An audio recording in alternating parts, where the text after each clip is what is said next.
Hi, Ryan. Hello, Rachel. How are you? I thought you were going to ask me for a change. Well, I always ask you how you are as well. Don't be snide here. This is a very sad occasion that we're here. I thought you would like to ask it first. This is marriage for you. This is marriage, everyone. It's podcasting together, feeling the emotions together, but also suddenly flipping the script and then getting real annoyed at the partner for not knowing that that's happening. Yes, how are you, Rachel? Fine, I guess. No. Rachel, this is a special and very big occasion for us because we're saying goodbye. We were the only Australian Babylon 5 podcast. Still are. No one ever stepped up to the plate, and no one ever will. We laid a path down, and we are the only ones that walked it. But we did it, Rachel. We have covered every episode of Babylon 5. We even did the movies. We did that, and now here we are to talk about it, to reflect upon the experience overall, to go over the high points, the low points, and everything in between. Give some reflection, talk about what has changed for us over the course of this podcast experience and our watch through of this series that's been near and dear to us for quite some time. And Yum Podcast is a name given to it because Yum Yum was a line of dialogue from Star Trek Discovery, a series that inspired us to podcast in the first place. And Yum Yum was such a delectable moment from that series that we could not help but bring it up every single time in conversation, and that bleeds over into the podcast, of course. And Rachel, what is this moment from Star Trek Discovery? What happens here? And why is it so impactful to us that even when we cover other science fiction shows, we must reference Yum Yum? Because you enjoyed it so much and was so baffled by it.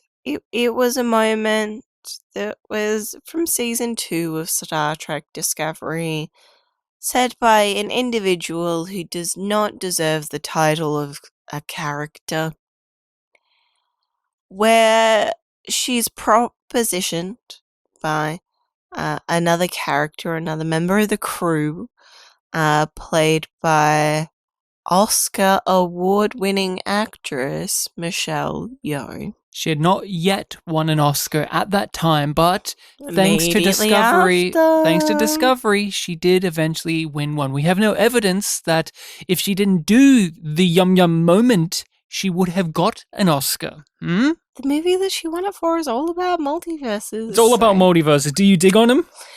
Star Trek Discovery was also about multiverses. Her character came from a different universe, hence she's all for murdering the antagonist. She leans over to this other character and says, "Hey, do you want to murder the antagonist?" And of course, Rachel, this other person in the scene, this other written character that was created, the affirmative in the form of Yum Yum. Obviously, as we all would say and do, this is just so special and so wholesome and unique, and we loved it. But what about it did we just get so enamored by?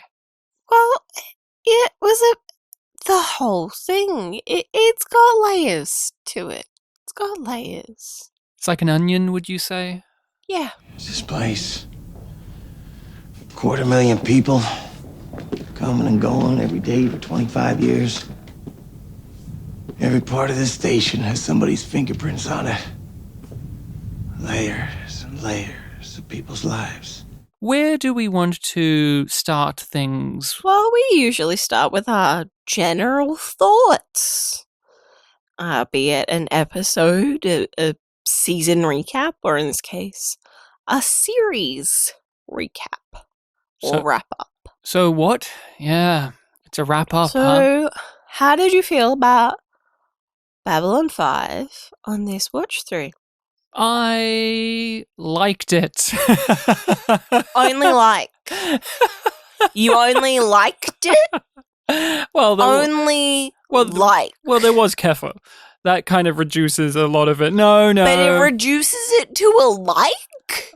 But with a smiley face after it. No. Oh, of That's course, Rachel. I'm playing it down No. because it's a moot point.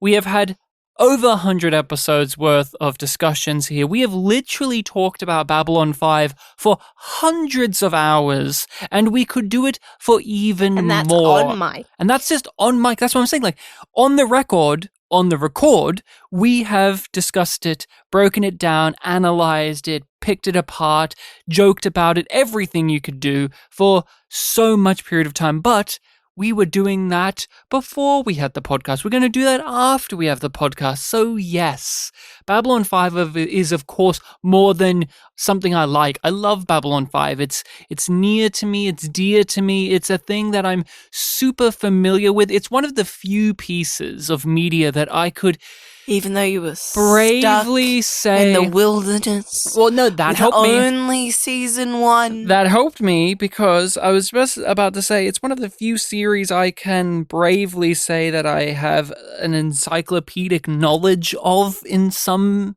sort of fashion. Like, I have pretty good recall on other things, but Babylon 5, I got it pretty down pat for most of it. I'm not going to claim I'm the biggest expert, but I am in Australia next to you, of course. You're not going to write a book on it? I'm not going to write a book. I will only do a musical where Byron's the main character, of course, where he sings his song. We get Robin Atkin Downes to do a ballad of it, and he's going to use his Travis Touchdown voice. But what about you, Rachel? What has been your general thoughts on Babylon 5? Simply, it's amazing. And the other thing that I guess I'll touch on now, but it'll come up, I imagine, more in conversation, is that doing the podcast has really made me appreciate the lows of the show in a new way. Appreciate the lows. Not the highs, the lows. Because I already loved those bits. I already loved those bits. So when you saw those lower points, you're thinking to yourself, hey, these are better than I've given credit to before? Or no, now I understand why they're like this. Why they're like this.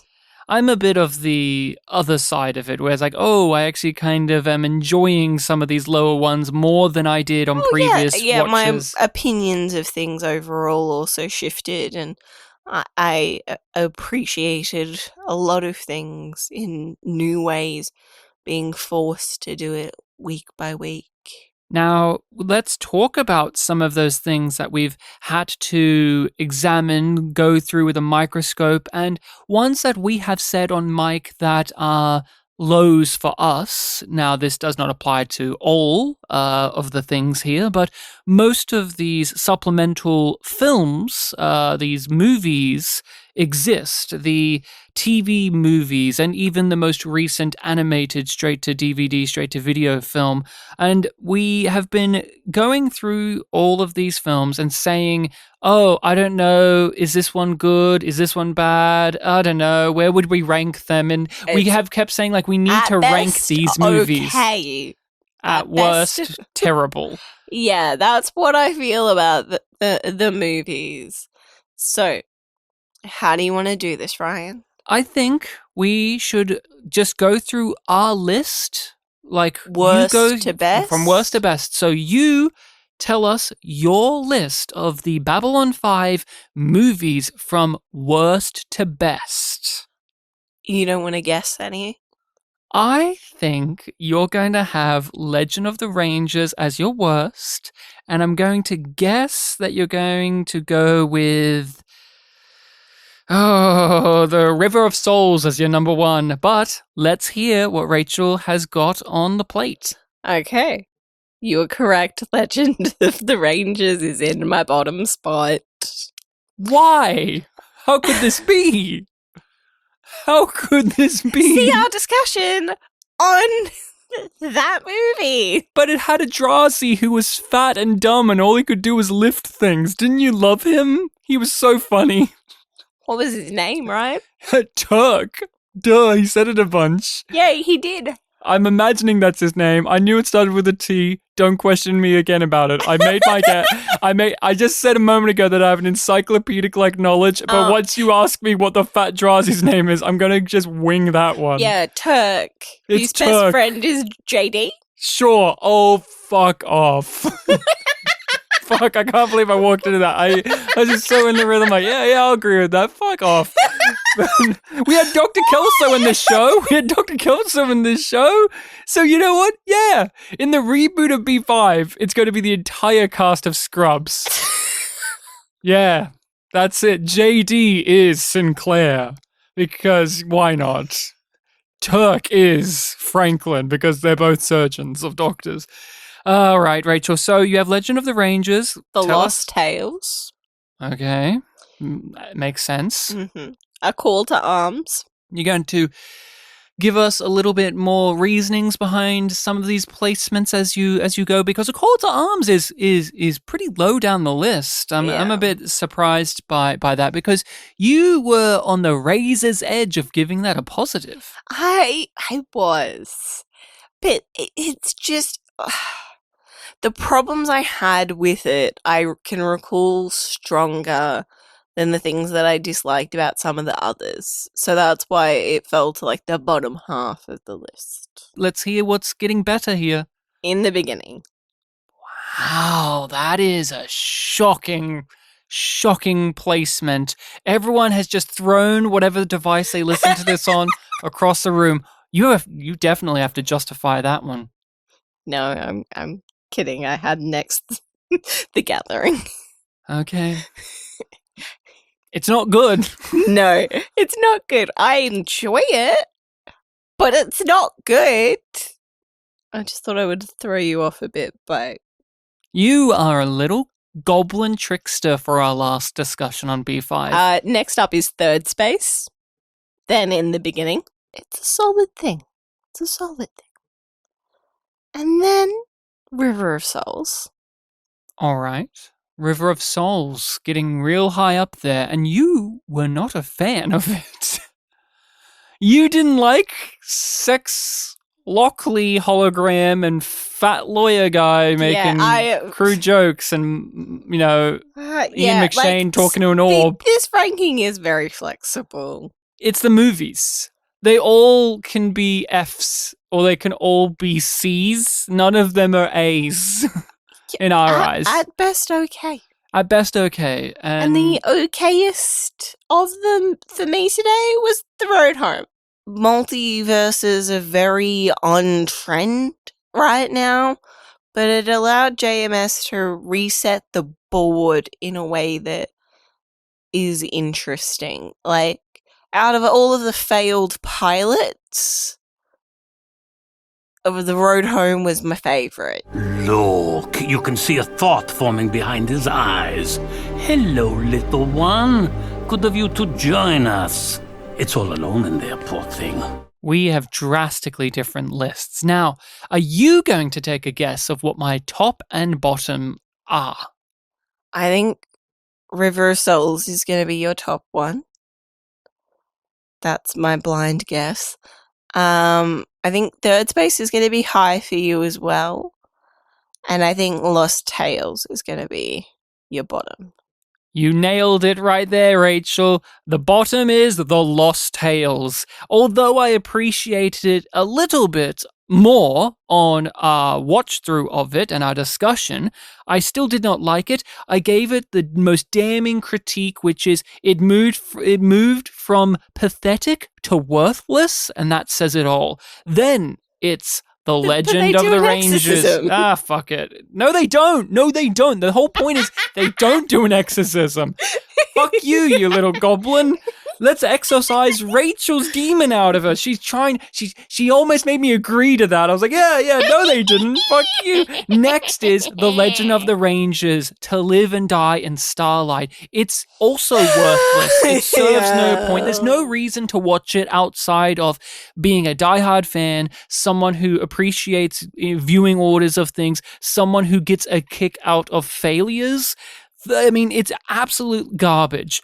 Then I have Hearing yours is making me want to shuffle mine. Nope, sorry. I mean, I've listed 2. So, and the 2 that I have are like, you just flip them if you want. No, But like your things, you have reasons why. Like, it's almost like I host a podcast where I have to talk about my fuck reasoning. you! Keep going. You are too busy having a demon inside of you. We need to call Lockley to call the priest. Oh.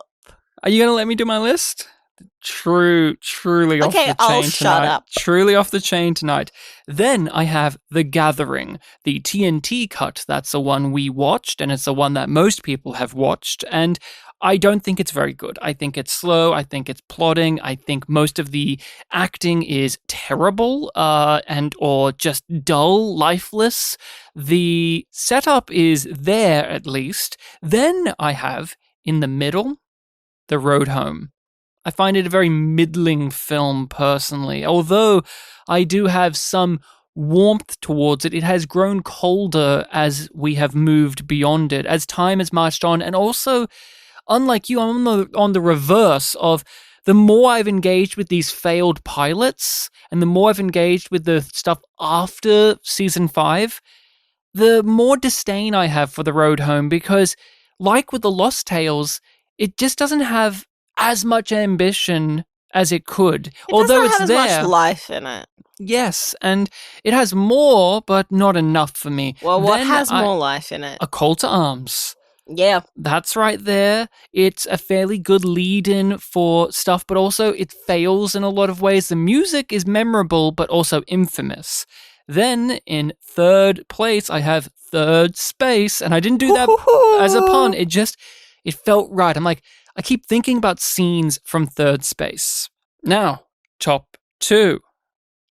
It's The River of Souls at number 2. Shock, shock, shock.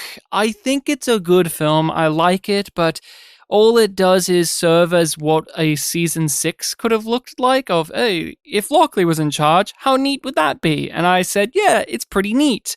And then I have In the Beginning. Although it's not something I would watch many times over, I think the craftsmanship put behind it is really up there. There's great acting. The framing device. The framing device, the acting, that scene of Earth getting ready to be destroyed with the president giving the speech and the music, and we see how it cuts all of the things together. That's memorable. That's palpable. Now, there's dumb shit in there, like Jakar and how he is just buddy-buddy with characters in a way he shouldn't be, but we've done the movies. We've ranked those, and we're a little harsh on them.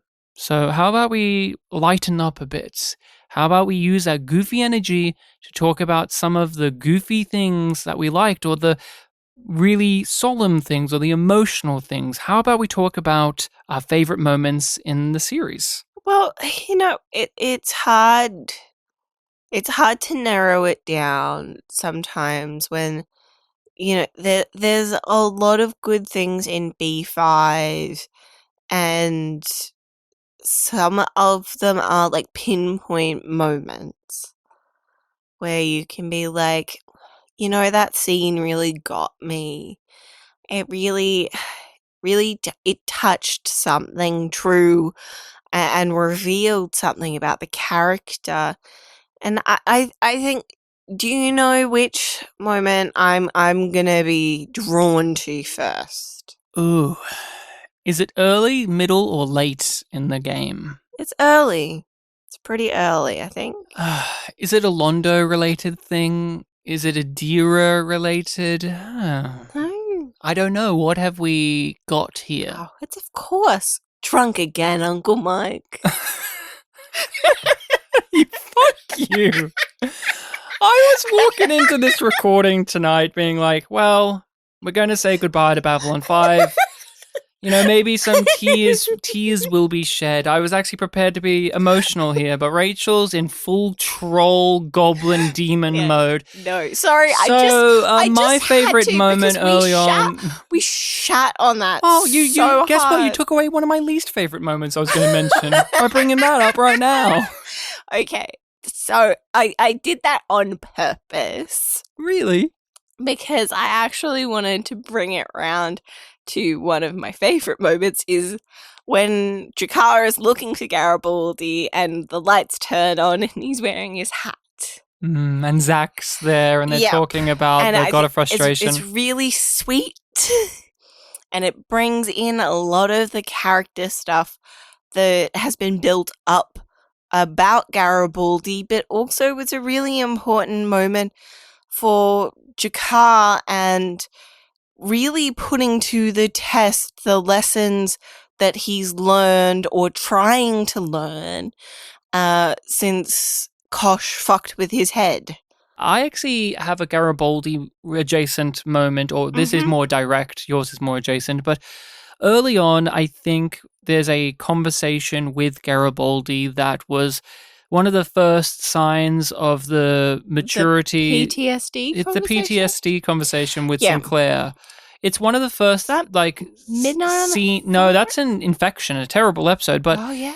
it's an early episode, and it was the first one that JMS wrote Yeah. for the show, but it's that Babylon 5 special. It's striking. It's striking, it's memorable, it's quiet, and it addresses things that you didn't think the show or a show like this would actually do. And I still appreciate how they talked about that, and I still am affected by it when I watch those early episodes, because it's always in the forefront of my mind that Sinclair's acting dangerously, but it isn't just because for narrative convenience. No. There's an actual point to it all, and they make sure There's to a ring it out for all of the motivation behind it other than hero does hero things.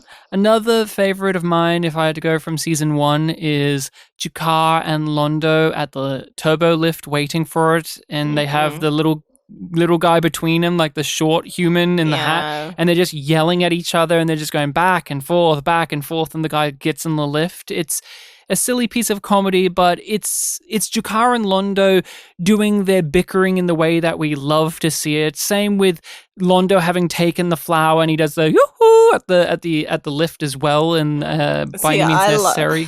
Love when Londo looks at the explosion and he's like, "Is it worth jumping in there?" Oh, and they have so many turbo lift moments. They do, but like I know that's later, but I thought that was a good link to make. If I had to give another one from season 1, it would be the Centauri Festival. The religious one. Yeah. When they're having that conversation and you're getting really to see the cast together for the first time in a different way, and it's not something that you really see from them again. Ivanova has her hair down. She's laughing. She's showing that she has a fun side. Londo gets close to the gods. He hits on Delenn and Garibaldi, and it's just so cute.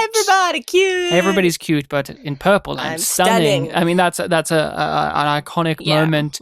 There's just so many scenes, lines, bits that you can just pick at and say, that's a favorite, that's a favorite, that's a favorite. And one of my other ones, if I just had to grab one at random, that I always go back to is, it's hard not to think of ones attached to your favorite characters. It's always going to be that. But so if I had to stray from the path, not be a shitpost. I actually really love Talia Winters talking about her youth and saying how she had this trainer, Abby, who looked after her and probed her mind and helped sculpt her and mold her.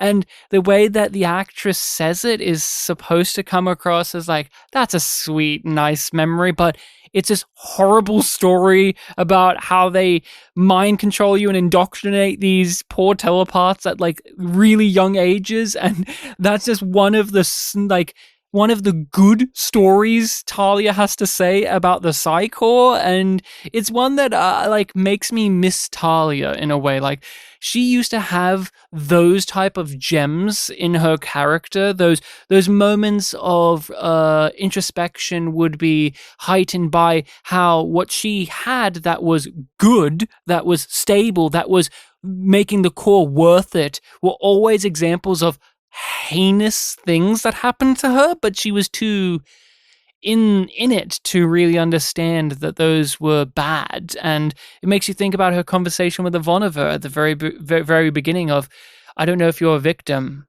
That's what Ivanova says about her. It's like, you're just as much of a victim as my mother. For you, what are some other moments throughout the show that you are drawn to, that warms your heart or gets you thinking? I'm gonna go with one that does neither of those things, but it's one that, since we discussed, has been lingering on my mind, and it's at the tail end of the show. It's in Sleeping in Light. And it's Dylan rolling over and clutching that pillow. That's heartbreaking. It is, and it means so much because I am so attached to them as characters and their relationship. Like, that hits harder than them walking through after they get married for me. Of course, because also it's a conclusion. Like, this is her feeling the loss and grabbing onto something, anything, for that connection that she will no longer have. Yep. And now I'm gonna flip it again, and say, I fucking love Reefa's death. One of us had to mention Reefa. What a spectacular way to go out. I don't think the show ever gets as wonderfully over the top as that moment. Like, you get some other great beats, but that whole entire, the way that it came together was so beautiful. And guess what? I had a favorite moment from the Reefa death episode, and a Rock Cried Out No Hiding Place. It was Sheridan being talked to by the Reverend. Yeah, that is a really nice moment. He was a reverend, wasn't he? He was like a Baptist church guy, but yeah. Reverend Dexter. And just that whole conversation is one of my absolute favorites. And it's from a character that we only met in that episode. We never saw him again. And I think about it so often. I keep thinking about him more than Brother Theo in terms of, like, what's actually there. Like, with Brother Theo, I'm like, what are they gonna do? Well, they did it. They did Passing Through Gethsemane, which is also excellent. But I always keep thinking about the clean your floor conversation. That's just so good. And the worry tank, and if it gets too full. And it's just, it's, when JMS makes the characters sit down and talk about their feelings, it's always worth it. I've watched your people since I came aboard. They all come to you with questions, problems, concerns. So who do you go to? Who do you talk to? Well, there isn't anybody. It's my responsibility. I can't put it on anyone else. I kept looking at my list and realizing I keep choosing kind of, for the most part, sweet or funny moments, or those kind of poignant ones. I didn't choose too many sad ones because, like, the sad ones are clearly like Londo looking at the atrocities that he did. Like, that's probably the scene Londo of the show. Watching the bombing of Narn. Yeah, that's the scene. That's the moment of the entire series for me. But, like, as you were saying that, I was thinking about him looking out the window and seeing Centauri Prime burn. Well, that's also another him having to look at what he's done. Yeah, but like, he has a few. Yeah, he did a lot of bad things. He does, and there are so many more Londo and Jakar moments that we could just keep on going and going. Press play on episodes of previous discussion. We have so many where we talk about those guys. I think that's enough, and I think we need to move on to our least favorite. And I already mentioned the drunk again, Uncle Mike. Can't believe you ripped that from my list. You must have had a peek. She must have had a little peek. It's just that whole episode's trash. I can't. Like, TKO is bad. Well, how about this? How about I give you a least favorite moment? But it still has the Eponymous stuff, so it's like... How about I give you a least favorite thing of mine? Yes. It's more of an entire little plot in an episode, but Elisa Belden, the teenage telepath. Absolutely. I guess this is a general broad statement, but I really loathed in B5, even in good episodes, even with good characters, I can't wait to see you again, and we never do. Mm-hmm. I hate how often that it leaned on that. It was just too aggressive. I was thinking of Talia being like, she had a mind quake. A mind burst. A mind quake was for Jason Ironheart. You see. Don't get it confused. How dare I never claim to have encyclopedic knowledge. Yes, It's like the third thing that I've gotten wrong. Well, yeah. We all get things wrong. It's fine. And that episode was written by D.C. Fontana, respected science fiction writer, but I don't know. I think it was casting in that case, but also just was really unearned. But there's so many least favorite moments to pick from because this show is filled with shit I got really scared there times. for a second because I thought you were about to say Lise. No, Lise is in my favorite characters. I left her specially aside for that. We love Lise. Give it up for Lise. We love Lise. We do love. I'm doing it on the inside. I was about to give it up to Lise because I do have a least favorite moment involving her. I just can't abide in Rising Star that the entire plot for Garibaldi is to save Lise, and it's just a literal trophy for him. Like, he saves her, he gets to have sex with her, she hands him over an empire because he did the bare minimum. And I just... She's got bad taste in men. She's got bad taste in men, but that's one of my detested, hate that. But, Rachel, what are some moments... for you that just did not work or perhaps got you upset or even angered? What were the least favorite moments for Rachel over there? I can't remember the super specific moment, but there's one particular scene with Ketha in Earhart's that when I think of that image, it just disgusts me. Probably the first episode he appears in when he's there being their friend. And he's like, hello, I'm your friend. He's like, we've never met or heard of you before. Who the fuck are you? You're not Lou. Lou Welch should be there, but he's not a hotshot pilot. Lou's just he's eating burgers at the Zocalo, being a good guy. That's another favorite moment of mine is Lou Welch doing his job. Loved that. Mm-hmm. Loved and McGrath doing his job. He just... prices were high. I'm going to mention an obvious one that we both had problems with. We looked at it differently this watch through and tried to find an appreciation of it. And Ryan, what do you think it is? Why, of course, Rachel. It's Byron. No, it's Lanier. Fucking Lanier. Lanier's betrayal.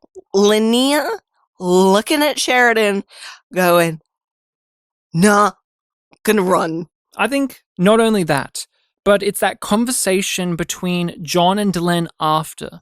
It was like, he totally didn't mean it, right? You believe that he didn't mean it, and he's just like, I guess That's so.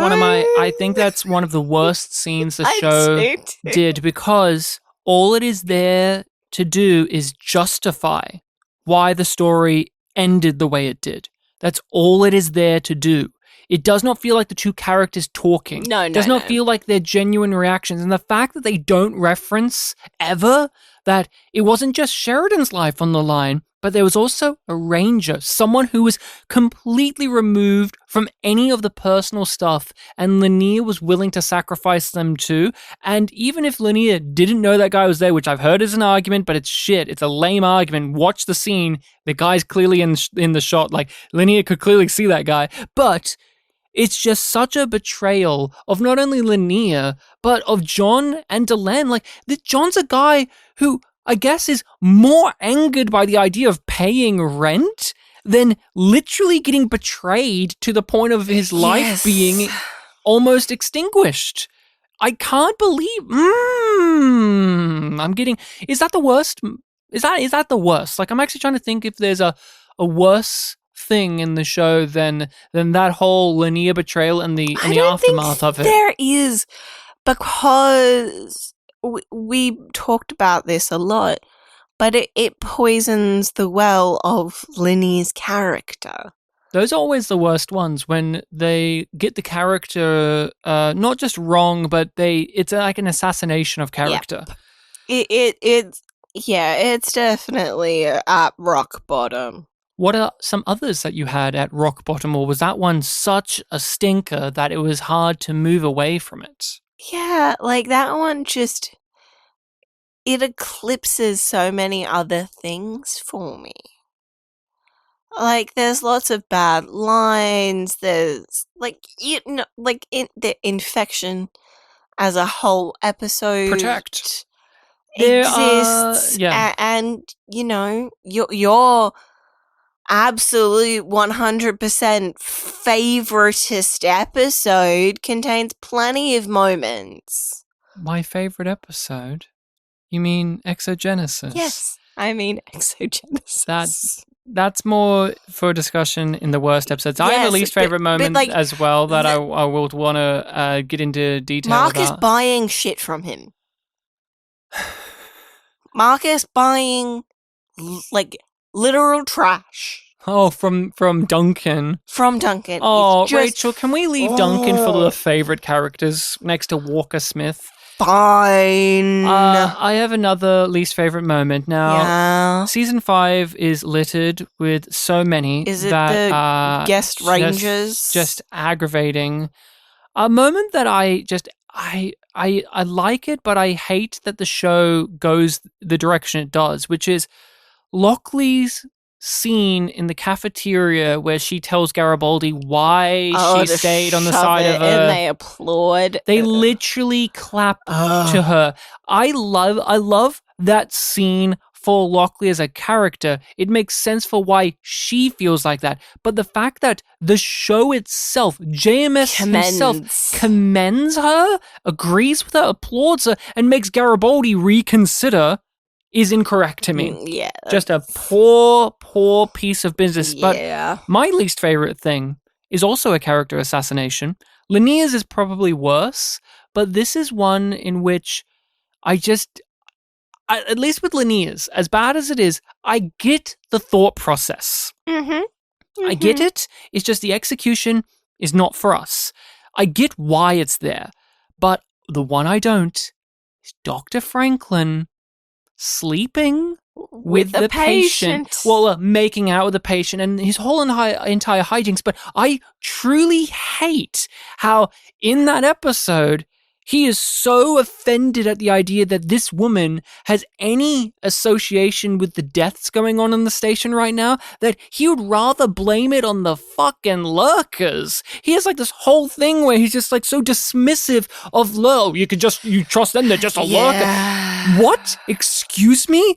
That makes no sense for Franklin's character in any way, shape, or form. That entire episode's characterization of Franklin, but specifically him talking about lurkers in that scene and the mentally unstable and all of this is just so it's almost like it's written by somebody who hates Dr. Franklin and doesn't get any of his noble qualities. And they just said, fuck it. Like, whenever you hear critiques of things that you like from somebody who doesn't like them, and it's like, oh, well, they're going to dress up certain things and they're not going to reference other things that counter their point because, they just really don't like the thing. Like, if we just did B5 and we didn't think about our analysis process, we could have just been shitting on Byron the entire time without giving any weight to him. But we went out of our way. That's how I feel about Franklin in that episode. It's written by somebody, Scott Frost.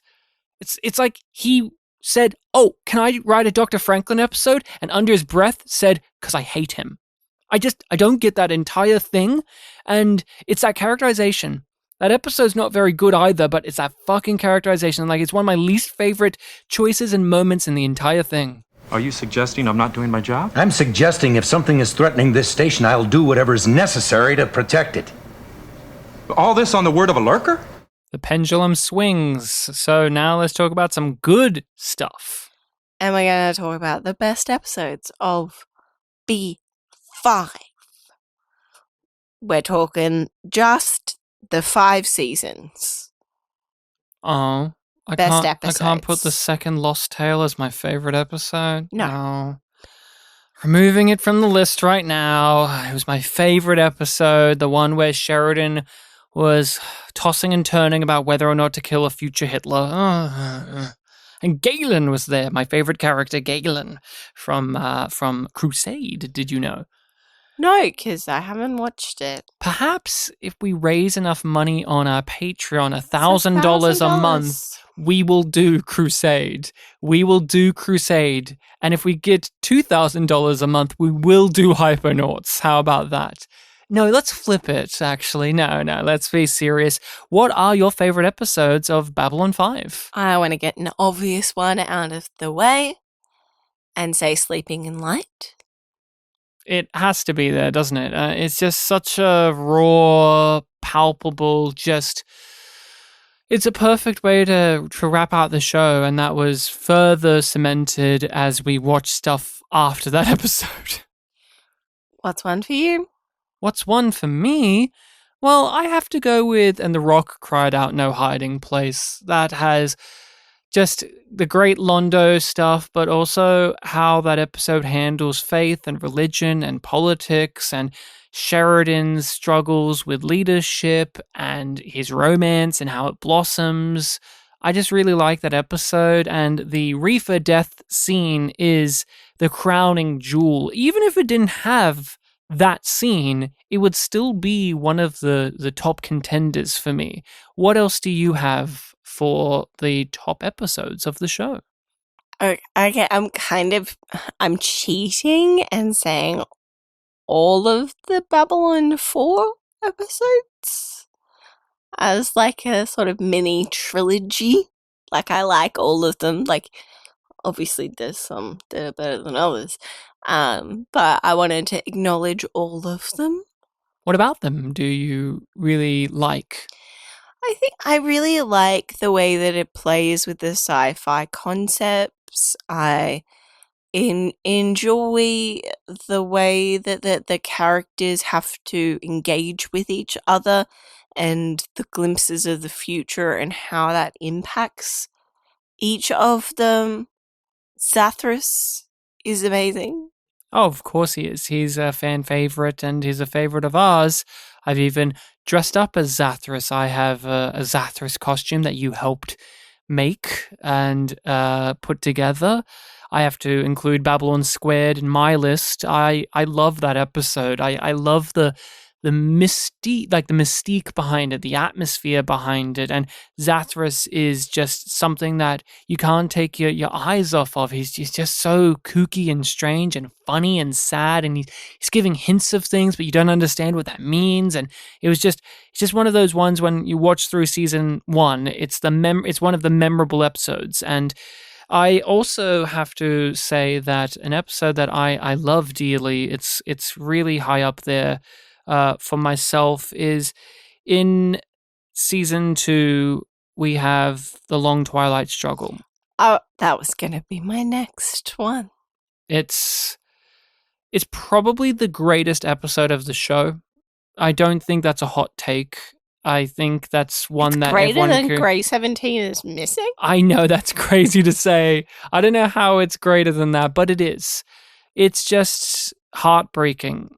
The acting is in full form there. It's just devastating. The speech from Jakar in the council chambers still gives me just a chill down my spine. It's just so I get teary when I watch it. It gets me choked up, and even the lead-in of Londo being the worst person in that room, but as mentioned, the look on Londo's face as he's watching the mass drivers is so pivotal to the series that they included in the opening credits of the next season or two, because you can't forget that. And the show doesn't forget it either. That's the important thing of Londo's actions and inactions come to bite him in the ass. And that episode is just wowzers. I mean, it's easy to say how great it is, but Rachel, what about it is so top tier? I think it is the way that it's so strong in the themes and the characters. It's just it's the weaving of all of those things together in this way that makes it's greater than the sum of its parts. Now, was Sleeping in Light your favorite episode, or is the next one, the third, your favorite? Because the last one I have here is my favorite, the one I like the most. But what do you have? Was Sleeping in Light your favorite? Was The Long Twilight Struggle? Or is there a secret dark horse one that we have yet to hear?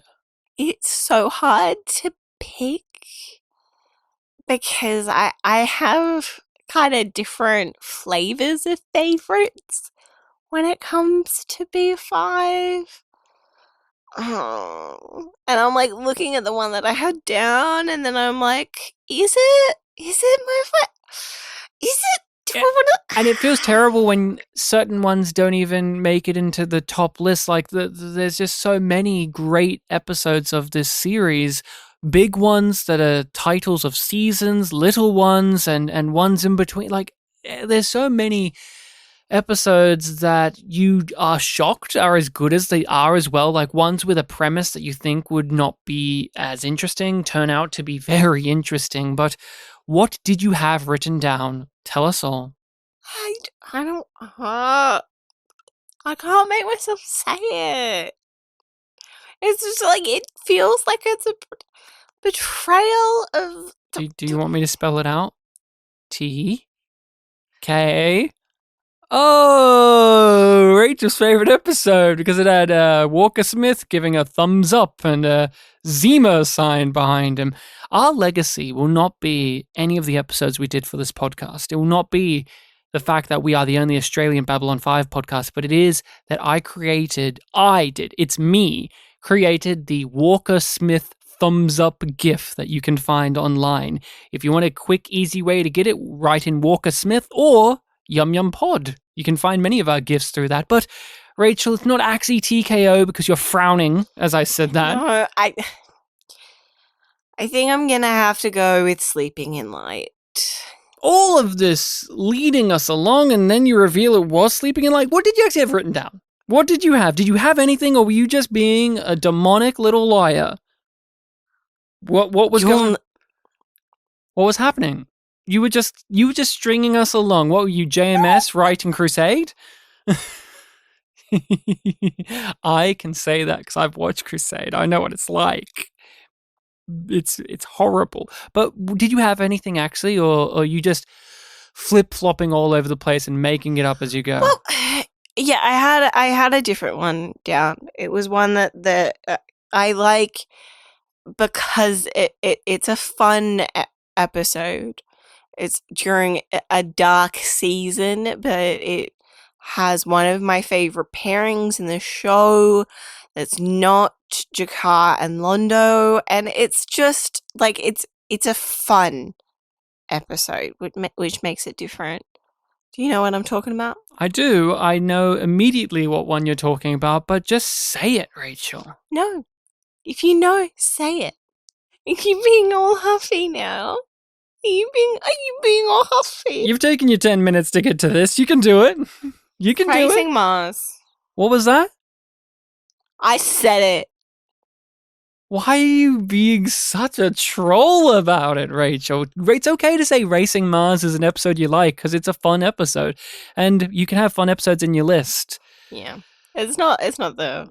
Don't worry, there's fun episodes in my What's bad yours? list as well, so we can have the joy of that. Let's hear from you. It's and all my dreams torn asunder. I said Yeah. it when we watched it. I've said it before we watched it. It's just got everything I like in this show. It's got the political stuff. It's got the character stuff. It has great direction. The music is really well implemented. It's furthering the plots and bringing them to such a boiling point. And I just really, really love those courtroom dramas, the diplomatic stuff in this series, even in episodes like Death Walker, for instance. It's the bread and butter that I really come to B5 for, and as much shit as season 5 can get, and we give it, it brought back that stuff with fury, and even in weaker episodes, I was more lenient because it had the good helping of that.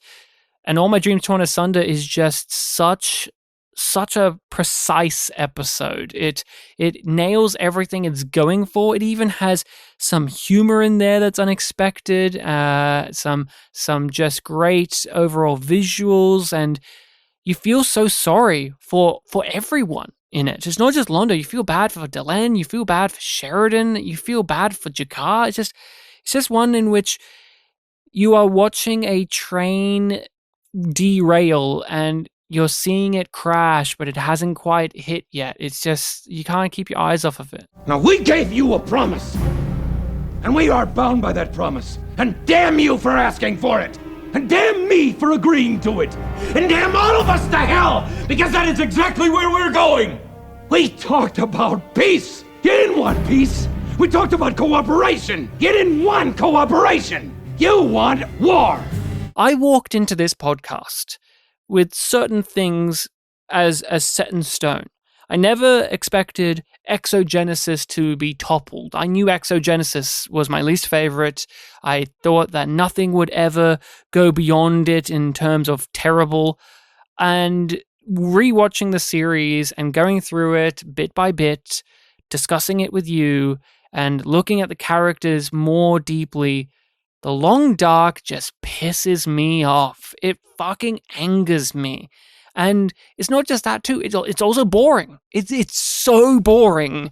But when it's not being boring, it's offensive. It's just a total miscalculation. I don't know why JMS allowed it. Like, when other writers write these characters, and they're not always like, when they're the ones that aren't the greatest, you can still say, well, they're in the ballpark. Like, Knives isn't a great episode, but the Londo stuff makes sense for him. And yes, Sheridan's a dork. I can see him getting involved in that. A redeeming feature in most. There's a sense of continuity for a majority of the time, but The Long Dark, it just is shit. It's garbage. At least with Exogenesis, I get the fucking Corwin stuff and have a giggle, but The Long Dark is just fucking terrible garbage, and I think it has no value. It adds no value. Is missing as trash, but it has Naroon.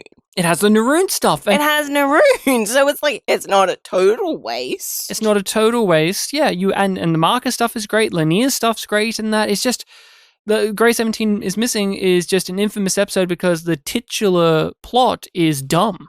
But so very dumb. That's my least favorite worst episode. Most of Garibaldi episodes are really dumb, and like, I do need to say, Survivors. That's a bad one. It's so bad. It's so bad, and it just gets worse when you see them deal with his alcoholism in a better and more interesting way later on. Season 5 makes Survivors look even worse because, as you said, the handling of Garibaldi's relapse in alcoholism is portrayed with much more sincerity. Survivors feels very insincere. Yes, it's hitting the points that you know about alcoholism and that are real or ones that work in narratives, but it's so surface level. Another one that I want to mention is learning curve. It's just so drab and boring, and you don't know these characters, and you're spending so much time with them, and you can feel the show trying to justify it, and it never gets there for me. It never lifts off.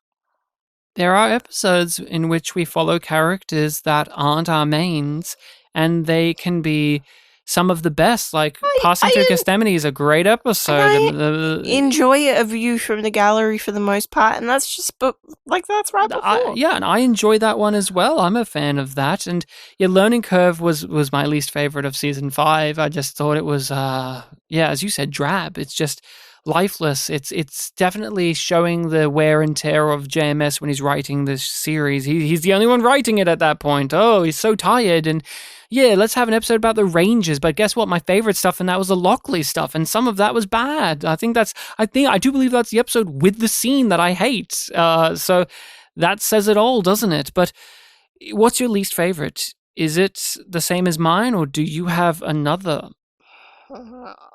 It's a I don't have a clear one that's the worst out of all of the rest. I just I find it much easier to pick my least favorite scene, I think, in the whole thing rather than a whole episode. Because most episodes have something great or good within them.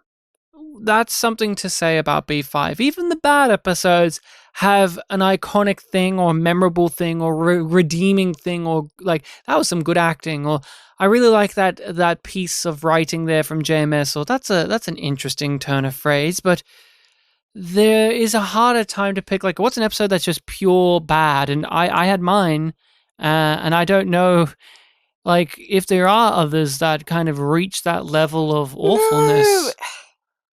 No, nothing reaches that depth. So Rachel gave us some that she doesn't like, but she can't tell us what's the worst, because isn't it strange that you can say what's your favorite episode, even though it took you ages to get there. You can tell us what your favorite episode is in a roundabout fashion, but to tell us your least favorite, it's harder because we like the show. Yeah, and I think, like, pressed for an answer, like, I would pick Survivors. I am much more overtly emotional. Oh, really? When it comes to these discussions, even though I've managed to get you very frustrated in this one in particular, so I think everybody who's listened to the pod knows who my babies are. Your favorite characters. My babies. Favorite characters. It's time to wrangle them in and say who they are and why they managed to crack the top. Now, I'm just going to go from the bottom up in terms of my 5. I have a fiver because it's hard to separate, but I have to go with Lita. I love Lita. She's such a great character. She just doesn't get the time to shine as much as I hope, and I don't know at the best of times if the series itself feels for her as much as I do. I know that by design she's supposed to be a discarded person, but there are moments where it's hard to tell. Then I have Zach.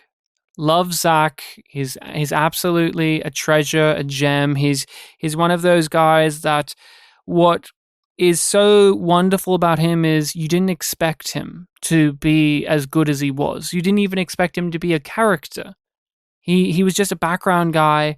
They gave him lines of dialogue, and he became eventually someone in the opening credits. And then you said, oh, I guess he's supposed to be important. And then he has a marvelous journey, and he becomes something that if the series didn't have him, I think it would have been less. I think the series would have been less without Zach, because he is a down-to-earth guy. He has his problems, but for the most part, he tries to do what's right. But I love the journey of he doesn't know how to do the right thing. He just knows that he wants to.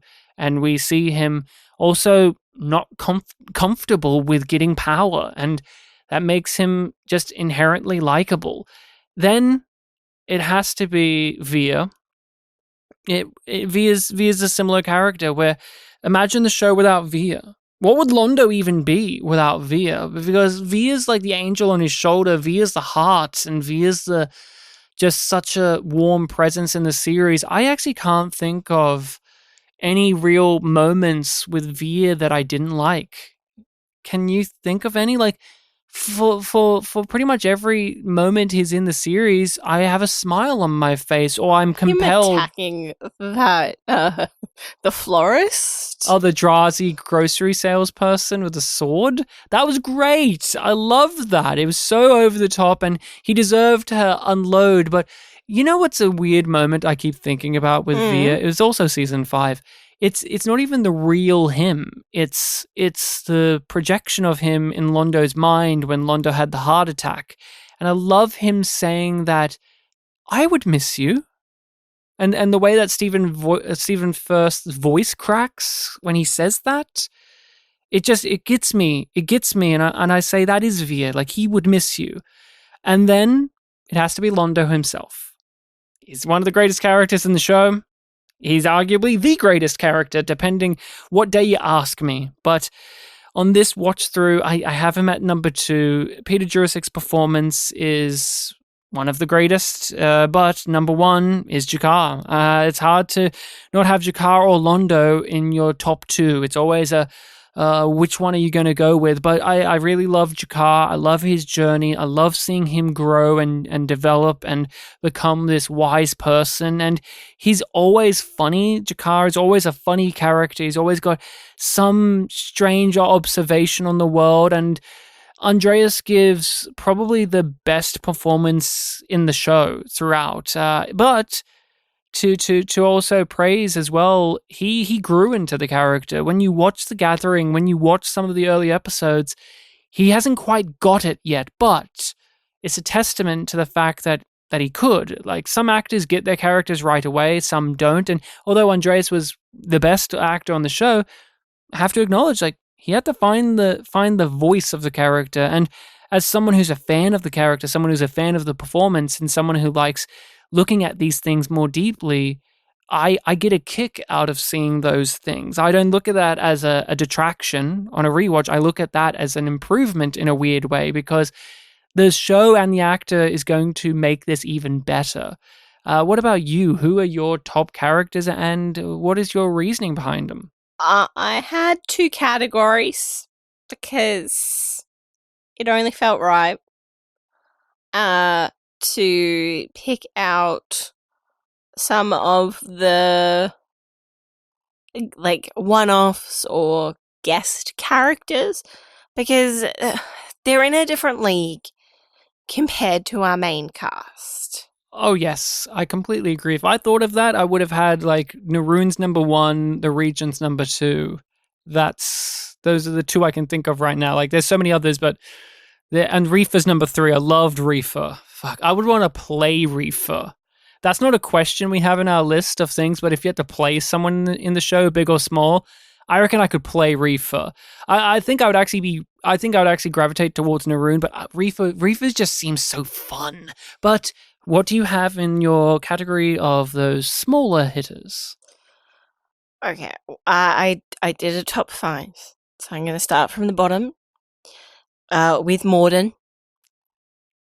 You gotta love him because he's always hate him, and he's having a great time. He's having the best time. Love him in Day of the Dead so much. He's always even smiling. Though he gives the prophecy that I hate so much. But he also asks for coffee. Yes, he's great. He gives me one of my favorite Veer moments, which is Veer waving at his head on a spike on Centauri Prime. I also like when he was crispy and burnt up and he was peeling his skin off. Yes, and you get to see Edwasser go from charming yet slippery car salesman type to total, utter nonsense, cuckoo bananas freak. Okay. Love it. Next is Reefer. He's just so delightfully turdish. He was the actor that was brave enough to do the accent as well. Yeah. Next is another centauri. Oh, is it Katasia? Yeah. Yeah, he's great, isn't he? Such a pervert. And then, do you think I have a Nan or a Minbari next? Oh, I would guess a Minbari. I'm trying to think of a Nan that you liked as much. Talon? Talon. You have Talon. I have Yeah, what a great Talon. pick. He's a great character. I love the way that he slots in to the show, and imagining him being the ambassador for Nan and continuing that on in the way that like him as like thinking about him still being there is really rewarding, but the contrast that he gives to Jakar is just wonderful. And number 1 is Naroon. Oh, number 1's Naroon. Yes. You have to pick Naroon. He's great. Now, in terms of your main players, your main hitters. I kept on wanting to cheat when I was writing this, being like, can I do pairings? And that counts as 1? You can't, I'm sorry. You can't I just make choose. the rules. It's our You can't just choose the podcast. ambassador and the attaché as 1. No. So I did pick my 5. I did pick my 5, and it was really hard. It's really hard. I was tossing up between Zach and Via, and Zach won out. He bought you a pizza. Yeah, because he's so cute. He's there until they turn the lights off, and the Night Watch storyline with him is just, there's just such a wealth of material there, and it adds so much depth to the Night Watch and To Zach. Zach. Because he's a point of view. He's just a schmuck who doesn't know better, but we know better. Mm-hmm. And you screaming at him, figure it out, dummy. And yet the fact that there's an influence over someone like him makes the Night Watch more realistic. Like, oh, you can see how they work. And now comes the first pairing. And like really they bounce back and forth in order, but I ended up putting Sheridan next and then Delenn. You do love your romance. I do, and they're so cute, and Sheridan is just awful at being a politician and so good at being a commander. And you have to hand it to JMS. Even with Sheridan's appearances in The Lost Tales and The Road Home, he knows how to write that character. Yeah. And Bruce Boxleitner knows how to play that character. Yeah, he puts those shoes back on. You don't understand. These are the socks I wore when I took over Babylon 5. I thought it'd be, symbolic wearing them when I leave B5 to take over the Alliance. No one will know. I'll know. I can't go out there without them. What? Who else do you have on the list? Or is that it? Are you going to surprise us all and say... It was the top 5. It was the top 5. So you gave us 3. Yep. It's another pairing. They go together. They're delightful. Garibaldi and Lise. Yes. Thank you. Can we give it up to Lise, everyone? She made it to number 1. Fuck yes! Fuck yes! She made it! Can we all just give it up to Lise one more time? Love her. You do it, Lise. You do you. But Rachel, you're frowning again. Is it not Lise at number 1? It's not Lise. I can't believe you, so you better blow my mind with a pick that makes more sense than that. Good luck. I was gonna ask you, what order do you think I have them in? Who? Garibaldi and Lise? No, Londo and Jakar. I think you're Jakar at number 1. I think you're like me. I think you're Jakar at number 1 and Londo at number 2. Wrong. I put Londo number 1 this time. She's lying. She just switched him around because I said it. No. Like you heard my wife. She's been in full on mode today. No, because I was just like, I ended up putting Londo number 1 because peel back everything. You need Londo. Oh. You need Londo for this show to work, and the fact that they managed to redeem him and the sadness that I feel for his suffering while also feeling justified. Londo, his character and what they do with him, the journey they take him on, and the way that they use him throughout the series to make us ask questions about things is the stuff that you're here for.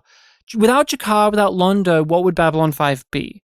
Babylon 5 would still be a good show, would still be an interesting show, but it wouldn't be the great show that it is. And you're right, what would this be without Londo? He's a magic trick of a character. Like, how did the show pulled it off? Like, Londo is deeply charismatic. You feel conflicted over the fact that, yeah, he's done some of the worst shit possible, and yet you still like him in some way. Yet you still want to spend time with him. Yet you still want good for him. Yet you know that he doesn't deserve it. Yeah, I mean, and Jakar, number 2. Talk to us about Jakar. I mean, it's obvious stuff, but he's one of the greats. His story is just a thing of beauty.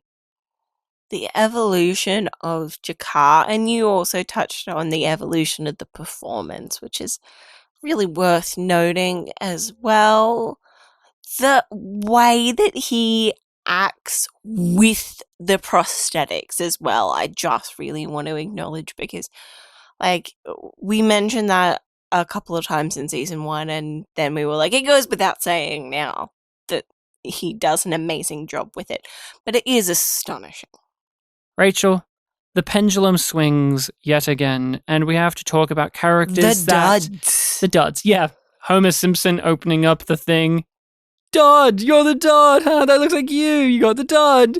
Who got the duds? And you know, I wanna try and stay away from one-offs, like Walker Smith. How dare you? How dare you even say that? Hey, I didn't finish. He's here for a long and wet one. Okay, now I'm Does anyone else remember that quote? I do. It's gonna be a long and wet one. Do you remember that? I do. Do you remember the burgers? I do. The Zune burgers? I do. Hey Google, how do you file for divorce in Victoria? So Rachel, who are your duds? My duds are I have 3. It's a 3-way tie because they all suck for different reasons. And those 3 characters are Kefir, Lise, and Byron. Byron's number 1. Lisa's number 2. And Kefir's number 3. In a weird way. No. The reverse of that? Yep. Oh, because you just stole what I was going to say, which is it's even worse to be the 3rd worst. You know what I mean? Like, you're not even good enough to be the worst. Yeah. Okay, so Byron, why is he at number 3? I'm even shocked that you have him in there. Because, like, he's so frustrating. And even though I enjoyed more things with him, those 3 characters are there because they could have been something and they're not. It's the wasted potential and the lack of interest. And so Byron is there because he just, like, the idea is interesting. The character is not. The singing is weird. The Special Simon speech is fucking weird. And then he dies. And then it's remember Byron, and then nobody fucking talks about Byron. Lise at number 2.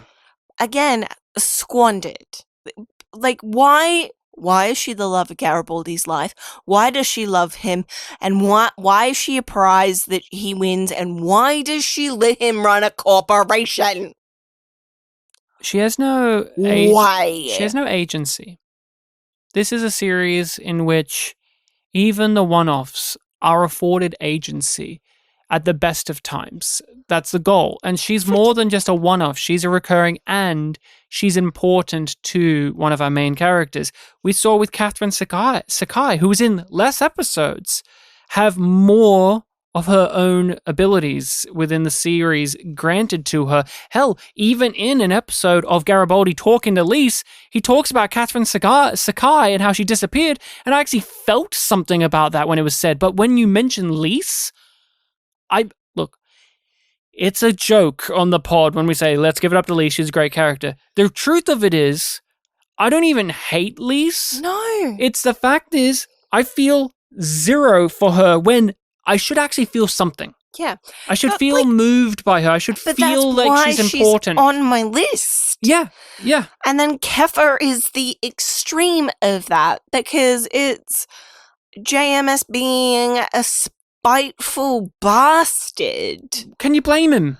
No! He doesn't want this character in his show. He doesn't want it, and he doesn't belong here. We don't need a fighter pilot, badass, cocky, with a hologram girlfriend. With a hologram girlfriend. We don't need it. So, Kefir is in my list. I had him at number 3 because I can't even rile up that much thought about him, because in all honesty, how can this character turn out any better when by design he's not something needed or wanted in the show? Yes. But that is why he ended up at the top of mine, because I was using a different set of criteria. Exactly it. Because what are you measuring this on? It's a personal thing, one by one. Like, if we had to look at it from the quote-unquote objective point of view, Kefir's the worst character because he has no character. Lise has no character. Lise is my number 2 because, again, it's all of those things I said, and I'm just going to say it. This is JMS writing a weak female character for a change. Okay, so I'm just going to say, I feel like JMS is leaning on some really hackneyed gender ideas of she's just a girl is so often the thing that we would say. Like, why is Lise like this? Oh, she's just a woman character. She's just a girl from this era of television. So is Byron your number 1? No, I didn't think so. No, well, I feel like your perspective on Byron has changed each time we've watched the show together. Yeah. But in particular, doing it for the pod, you're you trash Byron, but you don't hate Byron. My least favorite character is not one I hate. It's one that I just don't care about. And it's sad to say it because I know people love this character too, and I even love moments with them, but I just don't care about Talia Winters. I never have, and the podcast didn't really move me to. I really thought for a second that you were going to say Garibaldi. No, Garibaldi is one where he's like a surprise to me in our podcasting experience, where even in spite of all the things that I dislike about him, I still, after it all, I have a fondness for him. I miss him.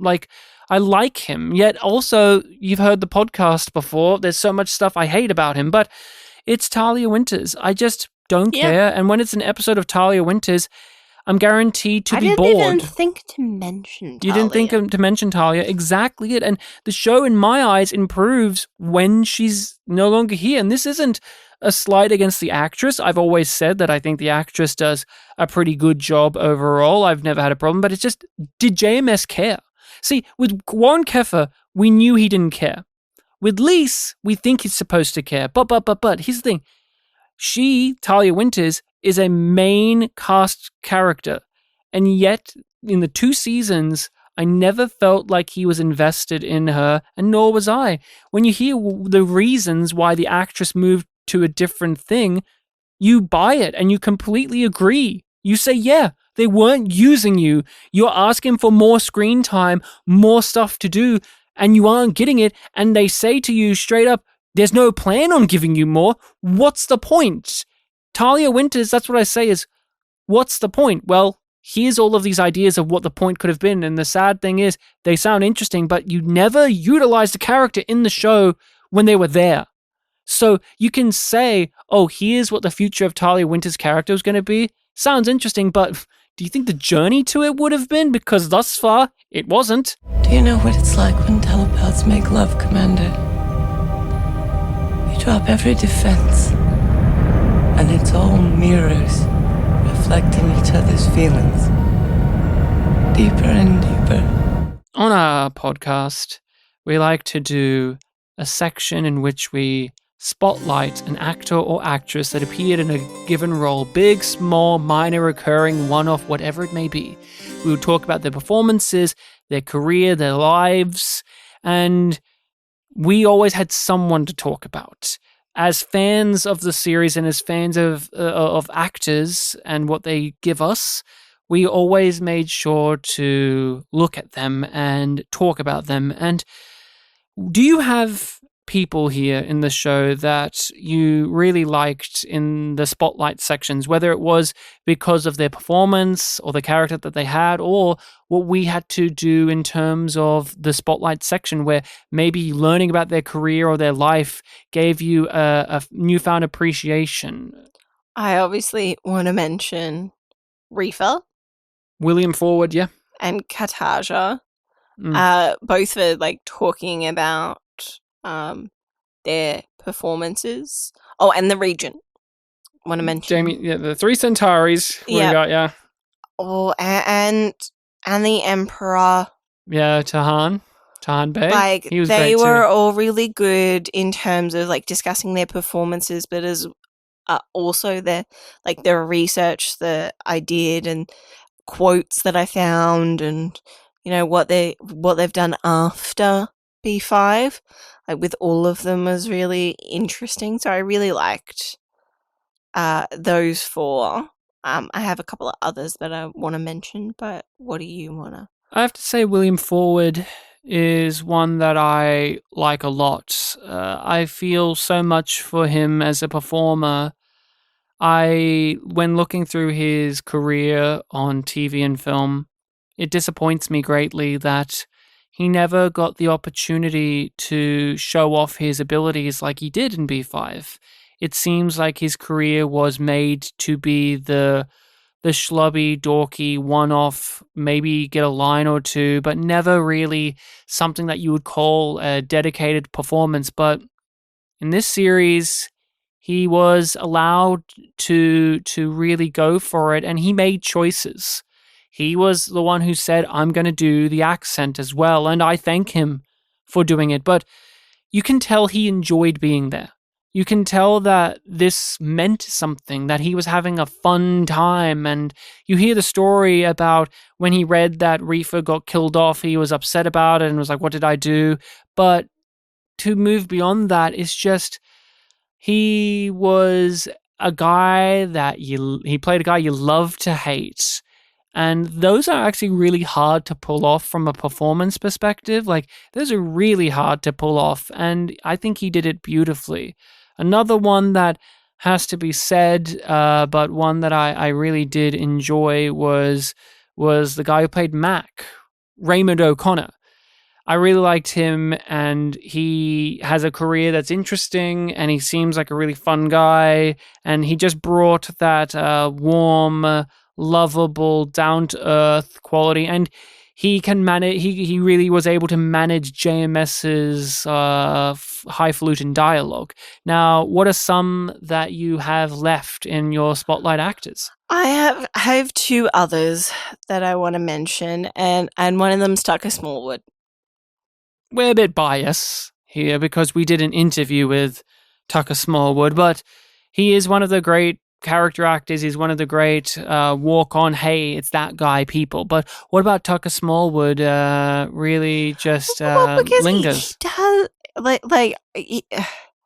I really like the amount that he brings to the character and bringing it to life, and how much that accent adds as well. I really appreciate it because we don't really get that from the people from Earth a lot, and that feels a lot more authentic than the Russian accents that we get in the show. Oh, yes.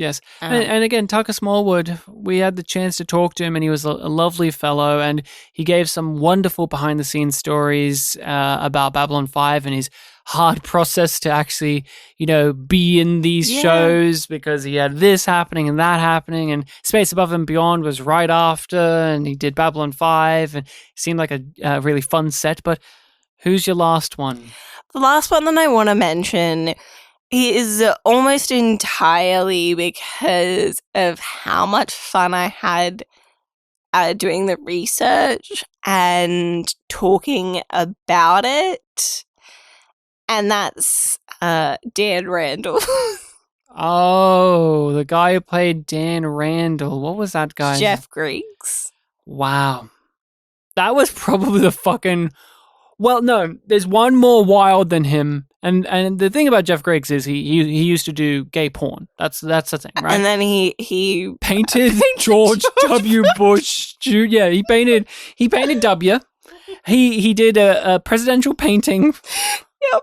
And then got in controversy because he's a gay porn. He used to do gay porn. Incredible. And the conservatives didn't like that. Incredible life. Insane. Absolutely insane. And that was in... I mean, I'm stealing your time here, but come on, talk about it a bit more. I mean, that was crazy. It was also great to be revealing that to other people.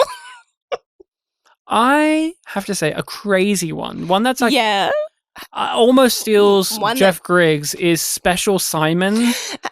There was so many things that we kept finding out about the guy who played Special Simon that made me go, oh, I feel for him. But then he would say something, then you would find some piece of information or trivia or some quote that was absolutely insane.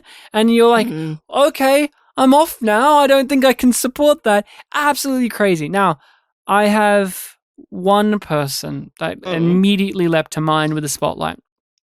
A person that made me very early on realize that this was a worthwhile thing to include in the show, because this is mainly for us, the spotlight. I know there are some people who don't even listen beyond that point. Even one of our guests, Nick, says he skips it, which, fine, whatever. But I know there are people who really do appreciate it, but selfishly, we do this for us. But Theodore Bickel, who played Ivanova's uncle and rabbi. That man was everything you wanted. Yeah. He had a career that stretched back so far and was one of the many filled with actors. So many roles. And everything we read about his life was as sweet and filled with stories and moving stuff that you would expect and hope, and even more so. He was somebody that when we did the spotlight, learning about him made me just so secure in doing the segment, because when you're doing a podcast, there's some things that you let go, some things that you bring in, some things that you keep on going with. And we could have stopped doing the spotlight at any given point, but we kept it up. And it was because of people like him, learning about him and getting quotes about him and learning about his career here and career there. Another one similar to him was Rainer Schoner, who was Ducat, another truly interesting figure, and one that has a life that is as fascinating. And both of those guys had musical careers, careers involving music. And yeah, but Theodore Bickel, he was my guy that I kept thinking of when we were doing the spotlight section of who is the person that maybe I was the most moved by And not only just his performance, but his life and the trivia we got. It was just such a great time. I'm like smiling, thinking about it. And it made TKO worth it in the end. Like, TKO's a messy episode, but I'm glad that we picked him as well. Like, we could have picked the guy who did Walker Smith, and maybe there's something really interesting to that guy too. Yeah, but it is the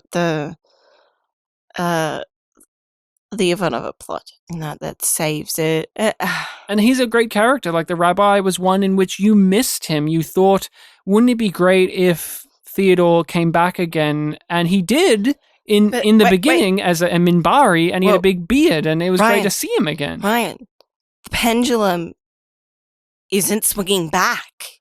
No! What's happening? Because we're staying in the good things. And we are now going to share the yummiest moments of B5. The most absurd, the most ludicrous, outlandish, absolutely what the hell was that? And, well, I'm going to make a claim here. And go for it. I don't think there's a moment more absolutely fucking wild that, Babylon 5 did it, which is Londo cheats at cards. With his dick! Using his penis. With his dick! And he has 6 and he whips it out and it's a tentacle. I mean, there's so many other things, like Jakar whips out his eyeball to look at Sheridan and Delenn have sex. That's awful. That's premeditated. But the dick and the jug of ice water gets put on it and he gets chilly and cold. Like, that's, you don't need to put that there, but you did it. You did it. You fucking went for it. And I'm glad. Like, it's one of those things where what other show would do that? Farscape would do that. But Babylon 5 did it first. Sorry, Lex. Sorry, Farscape. Babylon 5 was here using one of the most dramatically compelling characters to have a scene in which he whipped out his penis to cheat at cards because it would be really funny. That's it. That's my yum thing of the entire series. Like, I agree. I can't jump over that hurdle. There's no point in even mentioning any other ones now, is there? Like, you have like the memes that we make, like Walker Smith doing the thumbs up and Lockley on doing the home workout, and we are continuing on the good things train, choo choo, and now we're going to take a moment to highlight the arcs, the themes, the more overarching things in the show that we really enjoyed. What did you get? Now that we have gone through it all, what are the things in Babylon 5 that you can't help but keep grabbing onto? Like, this is the thread, or this is the idea, this is the message, this is the theme or arc, that stuff that recurred or just made its mark. For me, it's sort of two things that are kind of intertwined, which is that history is doomed to repeat itself because beings of the universe are...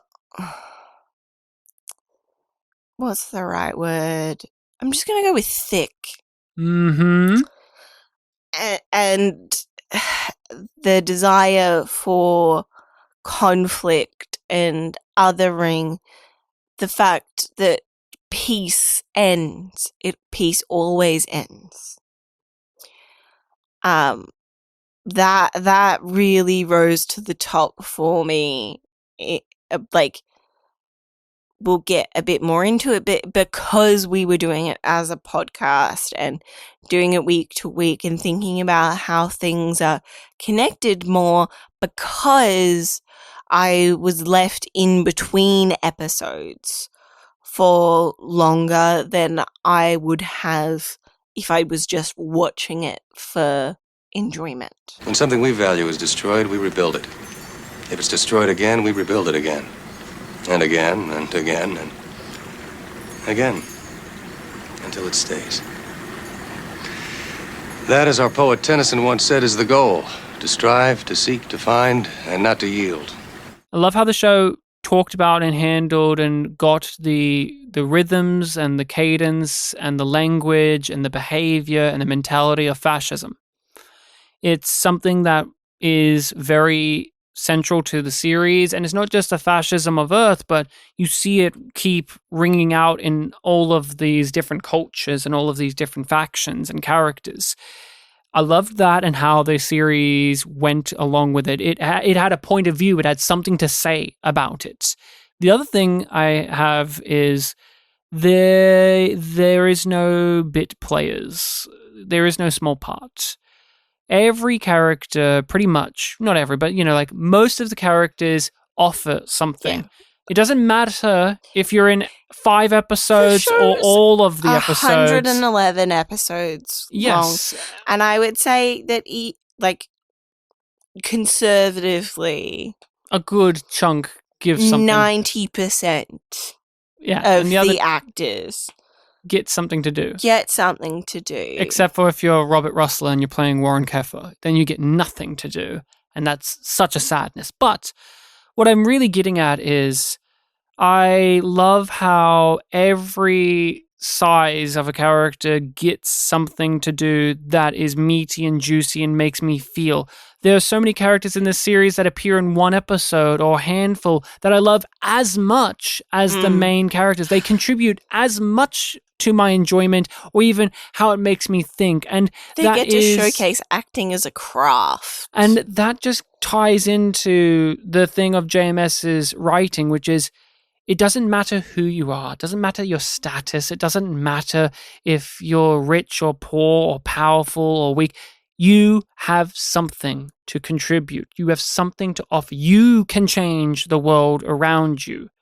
That's why people like Zach Allen and Via are some of my favorite characters, because they doubt that they have that within them, and then we see that that isn't true. And we see people like Londo completely squander it and fuck it up and make it worse, and then realize and have to try and make it better. But the number one thing that I really walk away from with B5, the number one thing is it asks questions that it doesn't need to provide the answers for. No, it's about exploring the question. It has those questions bigger and more ongoing with those characters and their actions. Can someone like Londo Mollari be worthy of that introspection and even possible redemption? Because he's someone that has the ability to understand what he's doing is wrong, but he keeps doing it. Does he, should we be able to forgive him or understand him? And it doesn't make it easy. Should we like him? Or on and on it goes. There's just so many moments within this series where it propositions a moral quandary or an ethical quandary or a philosophical one, and there is no easy answer. And it goes back to Franklin's conversation with Jakar about God and how we are perhaps a puzzle that he cannot solve. And that is basically one of the things of Babylon 5 is it is giving you these puzzles that don't have a way to solve them, but it's about being able to try.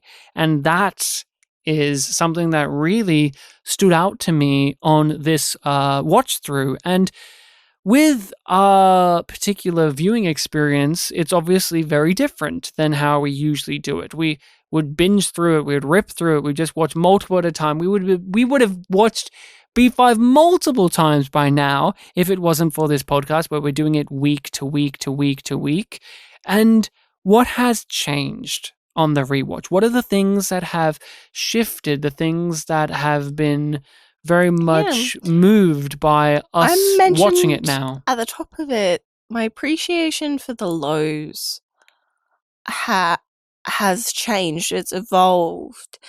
And I appreciate the purpose of a lot of things and how it's lost its way.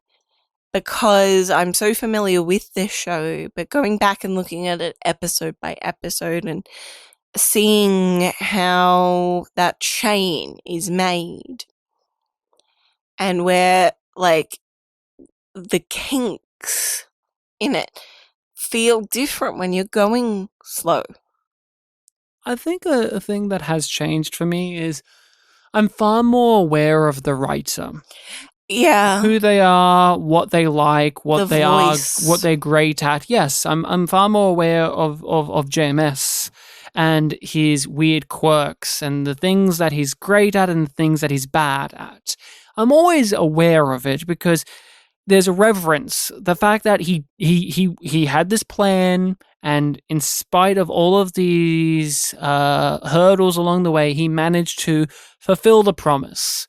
And that's always something we say is there's a setup and there's a payoff within this series, and you're going to be satisfied. We always say, hey, just watch the show. It will get an answer, or we will pay this off. And that's how I feel about it all. But it's also an awareness of JMS. He's no longer just this purely nebulous figure who I can pat on the back and say, yeah, he created the show and he did it.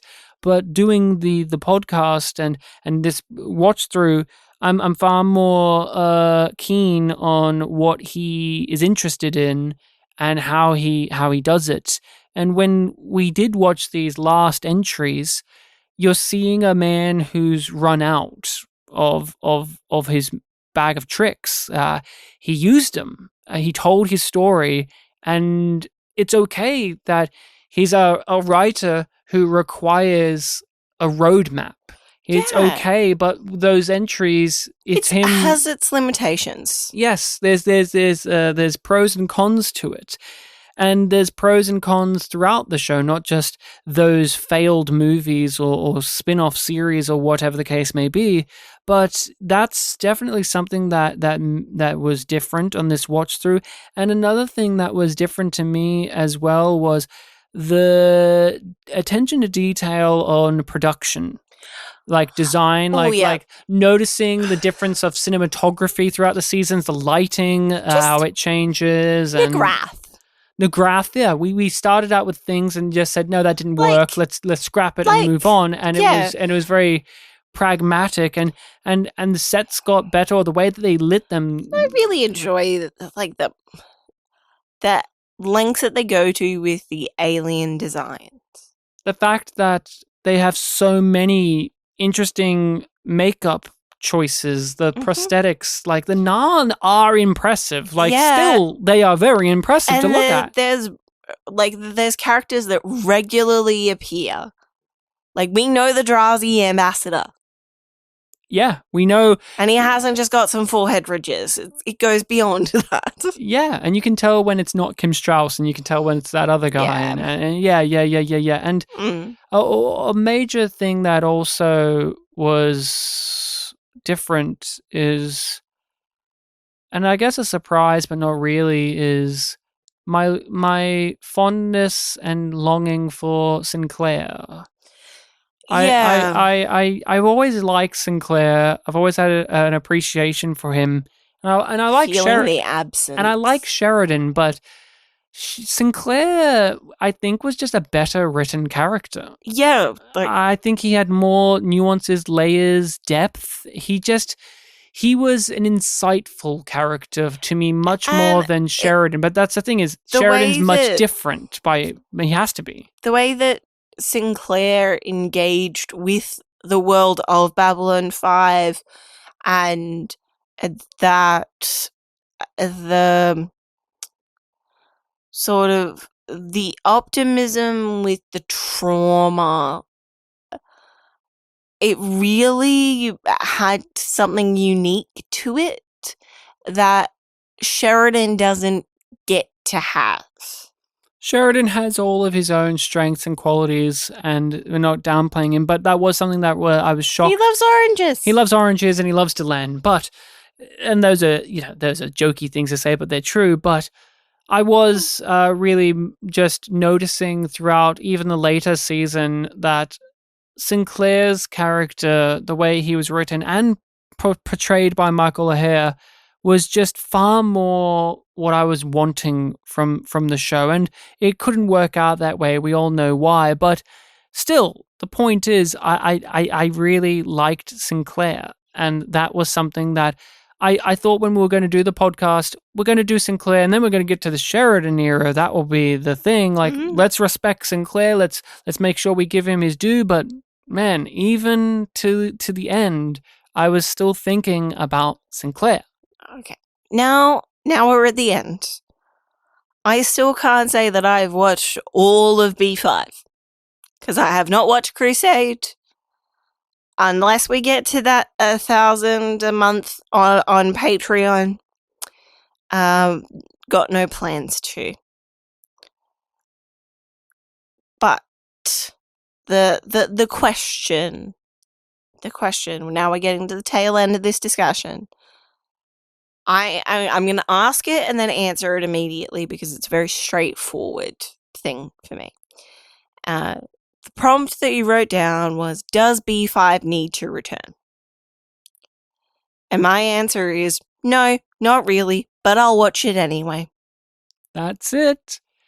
I don't think it needs to. I think that it told its story. And the want for more is coming from a place of... It's a want, not a need. It's a want, not a need. But for myself, I view it as we want more Babylon 5 because we want to go home again. It's a nostalgia. It's a nostalgia. It's a longing. It's something that brought so much and you want more, but it told its story. The universe, yes, has things to go on in there, but realistically, the Babylon 5 universe was made to tell this 5-year story. And we got there. It would be interesting if we saw or learned more about what the original plan was and to see it be portrayed in the way. But even then, JMS is not interested in doing that either, and that's probably for the best. But when we reach season 5 and then all of the spin-off stuff and additional material afterwards, it was just so clear that we don't need more. Well... Here we go again. It's weird being at the end of all of this Babylon 5 content. And, I'm left wondering, when do I want to watch it again? And I was always more keen to, get back on that rewatch train. And you were like, no, let's leave it. Let's not get if I burnt had out my on way, it. we would be rewatching B5 every year. You had that for a period of time, didn't you? Yes, that was I watched it, then we watched it with somebody else, and then we took a year off, and then we watched it again, and then we were waiting to start the podcast.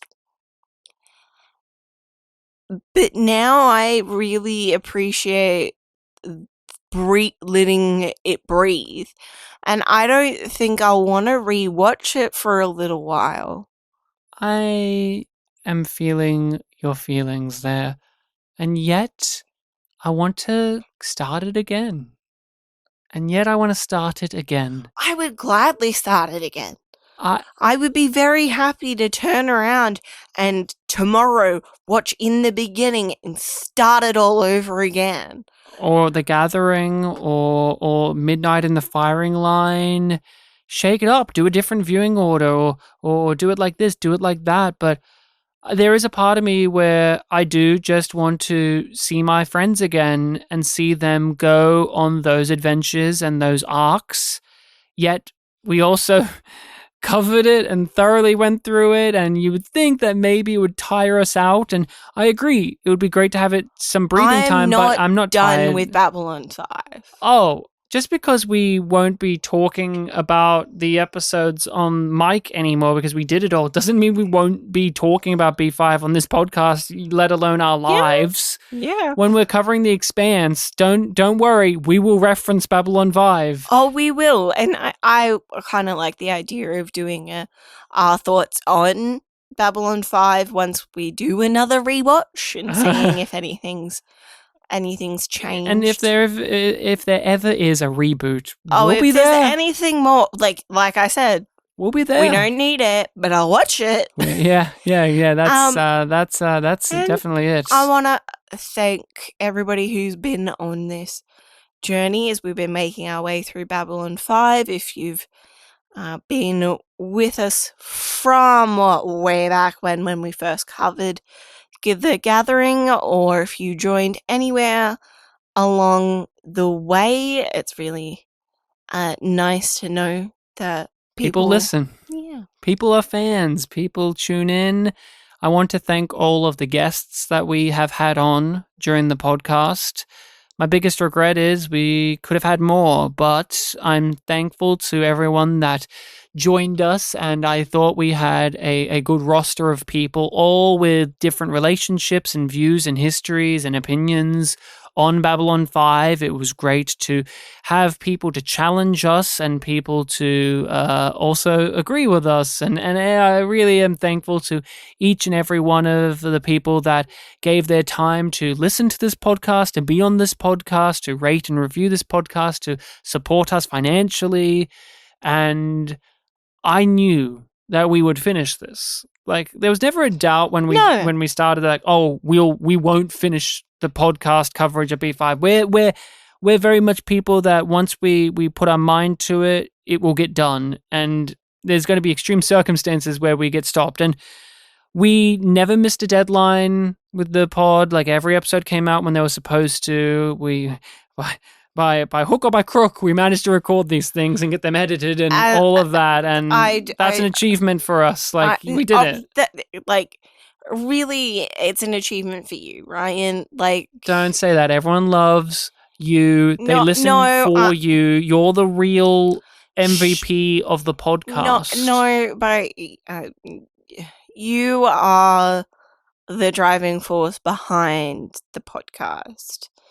It's you who really makes sure that we sit down and record, and you've done all of the editing for all of the B5 episodes.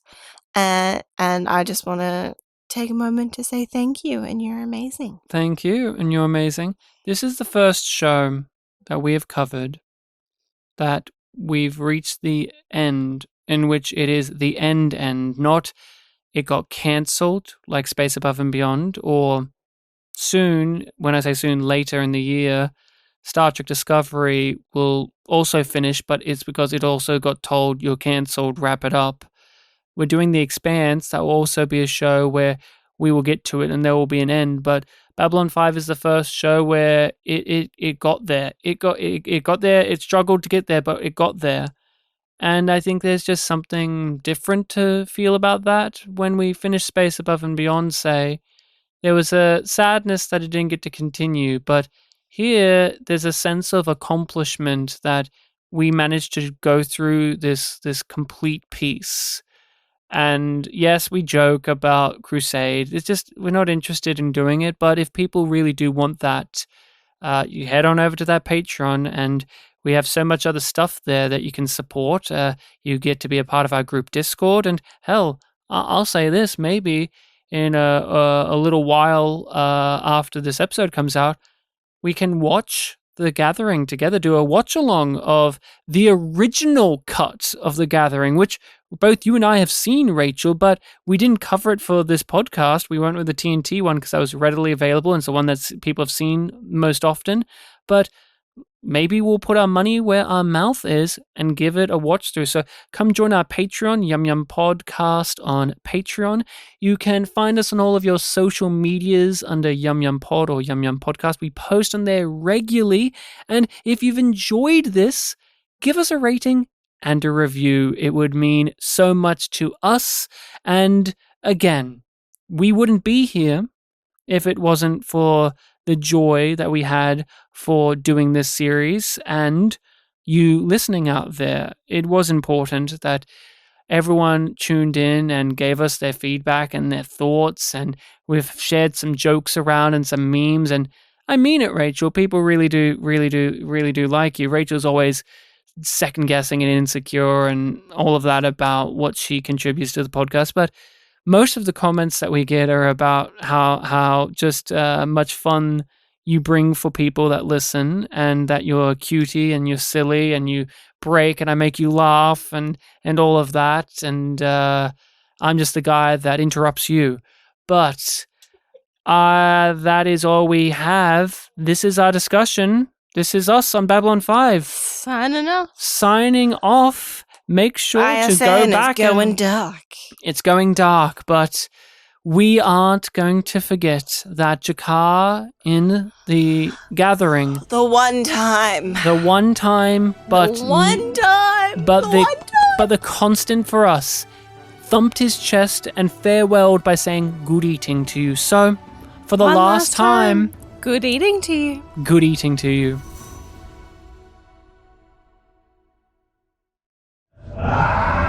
Mr. Keller!